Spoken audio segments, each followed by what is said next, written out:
Welcome back to Finding Faith in Funny. My name is Chase. This is my podcast. Thank you for listening if you're a return listener. And if this is your first time listening, also thank you. Listen, I know the last couple episodes I've promised a really special guest. And last week, my son, that was special to me. Hopefully you enjoyed it, but if not, whatever. Today, it's just me because the last 2 weeks have just been nonstop crazy. And I have not had the proper amount of time to get some of the interviews completed and edited to post on here. But rest assured, the interviews are coming. Now, all that being said, I've posted an episode every Monday since March 2nd. And so, yes, I'm recording this one at 10:30 on a Sunday night because if I can't commit to a lot of things, I can at least commit to this, right? Are you sick of me rambling on, talking about how committed I am to talking into a microphone in the backseat of a Kia Sedona at 10:30 at night because I think this makes a difference? The truth is, numbers fluctuate, right?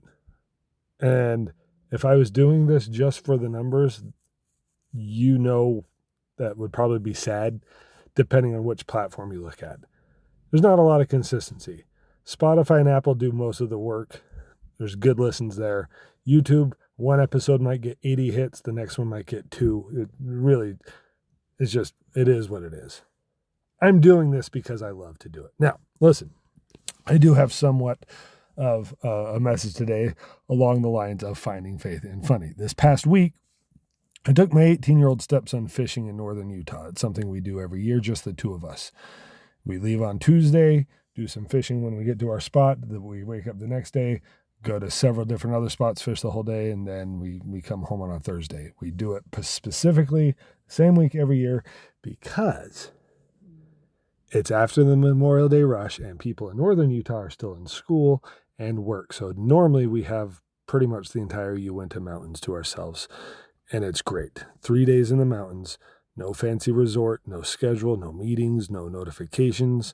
Just 2 dudes, some fishing, and a bunch of snacks that we probably shouldn't eat, and enough dirt on our clothes to make it look like we had been living in the woods for a month. And honestly, this year was probably one of my favorite years I've done this trip. And up to this point in June, it's been one of the best weeks of my entire year.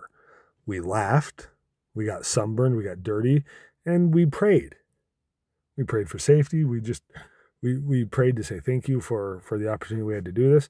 And we managed to catch, between the two of us, 18 fish, 9 each. And here's the thing. People are going to hear, oh, you caught 18 trout. That's pretty good. But the things we don't post and tell people about, what you don't see is all the walking and the climbing and the changing locations and the changing lines and the fish that gets away. And the spots that we looked perfect and we get skunked and we got absolutely nothing. The point is, the fish didn't come looking for us. We had to go find them. And that's the same every year. And somehow during those 3 days, I realize how much that's kind of a perfect life lesson. Sometimes we sit around waiting for happiness to find us, waiting for friendships to find us, waiting for opportunities to find us, waiting for faith to find us, waiting for God to do all the work while we're sitting on the shore wondering why nothing is biting. Meanwhile, God's probably looking down and saying, I gave you legs. Start walking. The best fishing spots that we've found aren't the easiest ones to reach necessarily, but the best memories usually aren't either. It's true in relationships, it's true in parenting, it's true in faith, it's definitely true in comedy. And I've been doing stand-up comedy for nearly 10 years. No one knocked on my car window when I was living in my Toyota Corolla and said, good news, sir, we've noticed you have tremendous potential. Here's a Netflix special. No.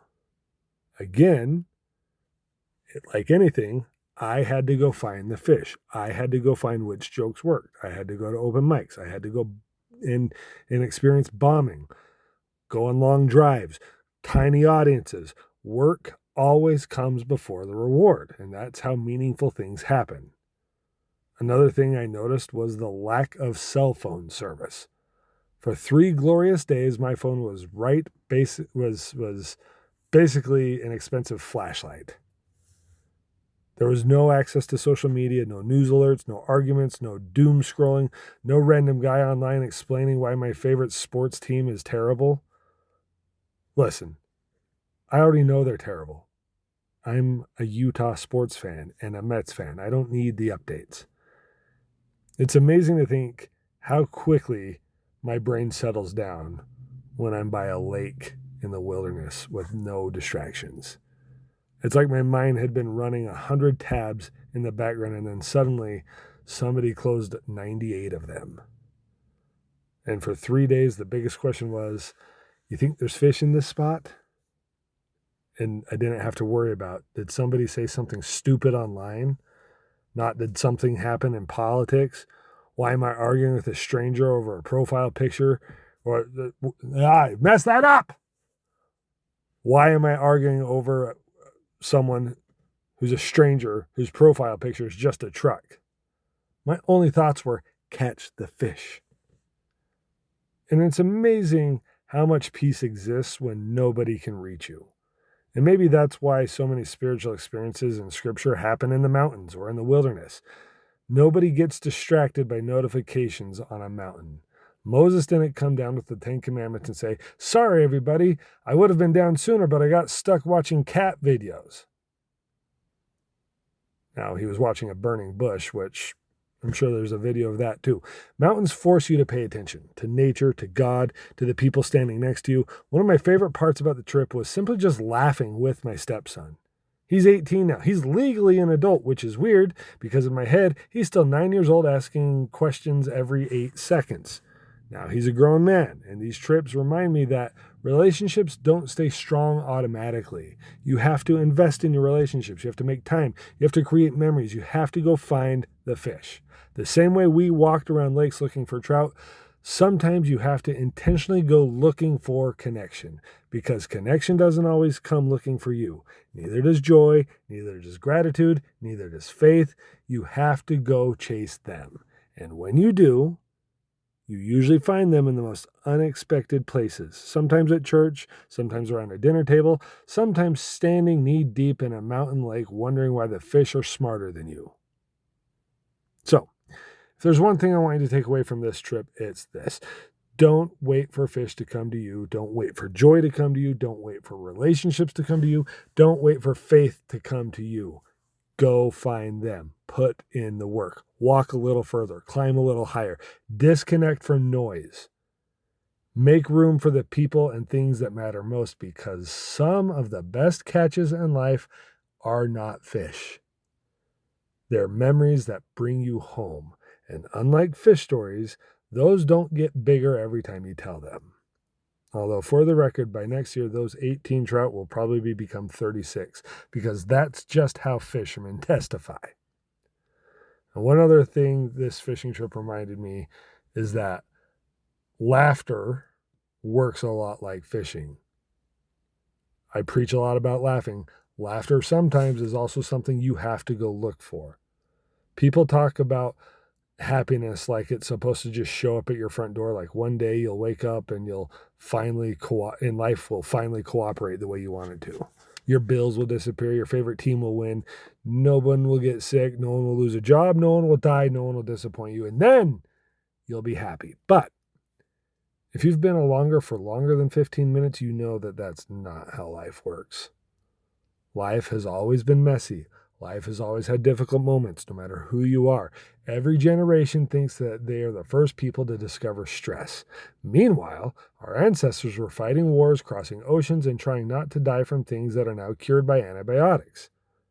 Life has always had problems, which means if you're waiting for a problem-free life before you allow yourself to laugh, you're going to be waiting forever.